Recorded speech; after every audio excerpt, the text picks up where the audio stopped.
ಸೂಕ್ತ ನಿವೇಶನವನ್ನು ಈವರೆಗೂ ಜನಪ್ರತಿನಿಧಿಗಳು ನೀಡಿಲ್ಲ ಎಂದು ತಾಲೂಕು ಕಸಬಾ ಅಧ್ಯಕ್ಷ ಎಚ್ಎನ್ ಲೋಕೇಶ್ ಬೇಸರ ವ್ಯಕ್ತಪಡಿಸಿದರು.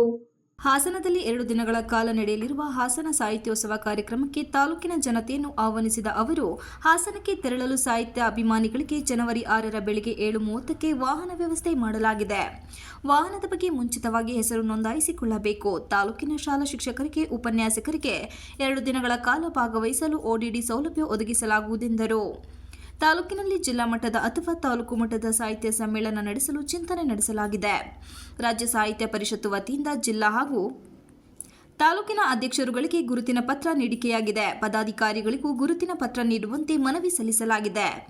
ಸಾಹಿತ್ಯ ಪರಿಷತ್ತಿನ ಸದಸ್ಯತ್ವ ಕೋರಿ ಹಲವು ಮಂದಿ ಅರ್ಜಿ ಸಲ್ಲಿಕೆ ಮಾಡಿದ್ದು, ಸದಸ್ಯತ್ವದ ಗುರುತಿನ ಪತ್ರ ಇವರಿಗೂ ಬಂದಿಲ್ಲದ ಬಗ್ಗೆ ಜಿಲ್ಲಾ ಹಾಗೂ ರಾಜ್ಯ ಅಧ್ಯಕ್ಷರಿಗೆ ಮನವಿ ಮಾಡಲಾಗಿದೆ ಎಂದರು. ಚನ್ನರಾಯಪಟ್ಟಣ ತಾಲೂಕು ಕನ್ನಡ ಸಾಹಿತ್ಯ ಪರಿಷತ್ತು ಸಮಿತಿಯ ವತಿಯಿಂದ ಸಕ್ರಿಯವಾಗಿ ಸಾಂಸ್ಕೃತಿಕ ಸಾಹಿತ್ಯ ಚಟುವಟಿಕೆಗಳನ್ನು ನಡೆಸುತ್ತಿದ್ದು, ಇದುವರೆಗೂ ಒಂದು ನಿವೇಶನ ದೊರೆತಿಲ್ಲ. ಜನಪ್ರತಿನಿಧಿಗಳು ಈ ಬಗ್ಗೆ ಗಮನ ಹರಿಸಬೇಕು. ಕಲಾವಿದರಿಗೆ, ಸಾಹಿತಿಗಳಿಗೆ, ಬರಹಗಾರರಿಗೆ ತಾಲೂಕಿನಲ್ಲಿ ಕಲಾಭವನದ ಅವಶ್ಯಕತೆ ಇದೆ. ನಿವೇಶನ ನೀಡಿದರೆ ಕಟ್ಟಡ ನಿರ್ಮಾಣಕ್ಕೆ ದಾನಿಗಳು ಮುಂದೆ ಬರುತ್ತಾರೆ. ಈಗಾಗಲೇ ಕಟ್ಟಡ ನಿರ್ಮಾಣಕ್ಕೆ ಹಲವು ಮಂದಿ ದೇಣಿಗೆ ನೀಡಲು ಮುಂದಾಗಿದ್ದಾರೆ ಎಂದರು. ಈ ಸಾಹಿತ್ಯೋತ್ಸವಕ್ಕೆ ನಮ್ಮ ಚನ್ನರಾಯಪಟ್ಟಣ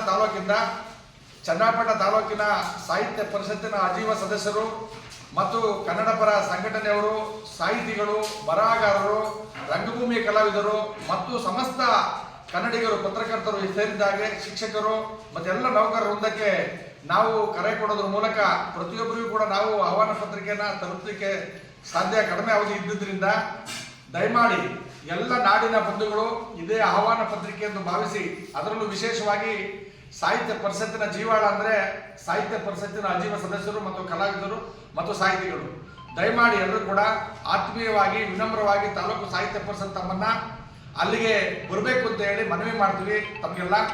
ಈ ಒಂದು ಸಾಹಿತ್ಯ ಏನಿದೆ, ಸಾಹಿತ್ಯ ಕ್ಷೇತ್ರ ನಡೀತಾ ಇರ್ತಕ್ಕಂಥ ಜಿಲ್ಲಾ ಸಂಘ ಮತ್ತು ಎಲ್ಲ ತಾಲೂಕು ಅಧ್ಯಕ್ಷರ ಒಂದು ಸಹಕಾರದಿಂದ, ಜಿಲ್ಲಾಧ್ಯಕ್ಷರ ಅಣತಿಯಂತೆ ಈ 2 ದಿನದ ಸಾಹಿತ್ಯೋತ್ಸವಕ್ಕೆ ಶಿಕ್ಷಕರು ಹೆಚ್ಚಿನ ಭಾಗ ಸೇರಲಿ ಅಂತ ಹೇಳಿ ಮಾನ್ಯ ಜಿಲ್ಲಾಧಿಕಾರಿಯವರನ್ನ ಮತ್ತು ಉಪನಿರ್ದೇಶಕರು ಶಿಕ್ಷಣ ಇಲಾಖೆಯವರನ್ನ ಅವರನ್ನ ಭೇಟಿ ಮಾಡಿ ಬಹುಶಃ ಅವರೆಲ್ಲರಿಗೂ ಕೂಡ ಇಡೀ ಜಿಲ್ಲೆಯಲ್ಲಿ ಭಾಗವಹಿಸುವಂತಹ ಶಿಕ್ಷಕರಿಗೆ OOD ವ್ಯವಸ್ಥೆಯನ್ನ ಮಾಡಲಾಗಿದೆ.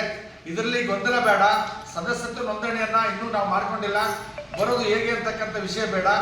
ಅಲ್ಲಿ ಏನು ಪ್ರಾರಂಭ ಆಗ್ತದೆ ಅವತ್ತು 9:30 ಗಂಟೆ ಒಳಗಡೆ ತಮ್ಮ ಸದಸ್ಯತ್ವವನ್ನು ಅಲ್ಲಿ ನೋಂದಣಿ ಮಾಡಲಿಕ್ಕೆ ಪ್ರತಿಯೊಂದು ತಾಲೂಕಿಗೂ ಕೂಡ ತಾಲೂಕುವಾರು ಅಲ್ಲಿ ನೋಂದಣಿ ಸಂಖ್ಯೆಯನ್ನು, ನೋಂದಣಿ ಕೌಂಟರ್ನ ಮಾಡಿರ್ತಾರೆ. ಆ ನೋಂದಣಿ ಕೌಂಟರ್ನಲ್ಲಿ ನೋಂದಣಿಯನ್ನು ಮಾಡ್ಕೋಬೇಕು ಅಂತ ಮನವಿ ಮಾಡ್ತೀವಿ. ಪ್ರಾಥಮಿಕ ಶಾಲಾ ಶಿಕ್ಷಕರ ಸಂಘ. ಇದೇ ಸಂದರ್ಭದಲ್ಲಿ ಕನ್ನಡ ಸಾಹಿತ್ಯ ಪರಿಷತ್ತು ಪದಾಧಿಕಾರಿಗಳಾದ ಶಿವನಗೌಡ ಪಾಟೀಲ್, ಗೋವಿಂದರಾಜ್, ಮುಳ್ಳಕೆರೆ ಪ್ರಕಾಶ್, ಮಲ್ಲೇಶಪ್ಪ, ಜಲೇಂದ್ರ, ಯಶೋಧ ಜೈನ್ ಸೇರಿದಂತೆ ಇತರರು ಹಾಜರಿದ್ದರು.